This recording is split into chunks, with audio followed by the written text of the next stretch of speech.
this is President Trump's greatest triumph so far in his administration. Yes, it is Prime Minister Netanyahu's finest moment. They both absolutely deserve the Nobel Peace Prize next year, for they have done what the entire world, including President Biden and former Vice President Kamala Harris, said was impossible. Against all odds, President Trump and Prime Minister Netanyahu have kept their promises. They've set the captives free. They deserve tremendous credit. But ultimately, this was God's triumph. This was his all-powerful hand at work. The prayers of tens of millions of Christians and Jews around the world moved the hand of God, and God forced Hamas to set these captives free. And our prayers have finally been answered. And it's honestly hard to put into words the joy, the elation, the relief that every Israeli is experiencing right now. Certainly Lynn and me and our entire team. Yeah, there's much more work to be done, including the release of the bodies of every single hostage who died in captivity. So far, Hamas has only released a few, and that's a violation already of the agreement.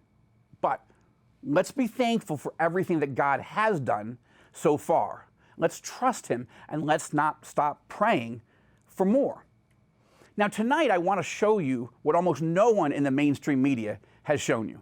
The most important moments in the speeches of both Prime Minister Netanyahu and President Trump. I said that we're going to read this week the book of Ecclesiastes. It's not a book of action. It's a book of meditations, of thought, a perspective on life and on death. And in this book, we read the immortal words of King Solomon. To everything there is a season, and a time for every matter under heaven.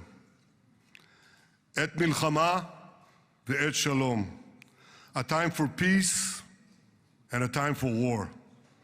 The last 2 years have been a time of war. The coming years will hopefully be a time for peace. And after so many years of unceasing war and endless danger, today the skies are calm, the guns are silent, the sirens are still, and the sun rises on a holy land that is finally at peace, a land and a region that will live, God willing, in peace for all eternity. And now it's finally happened. We've really seen God move, and we need to keep praying that he will bind up the brokenhearted and care for people. But he has set the captives free. Don't get me wrong.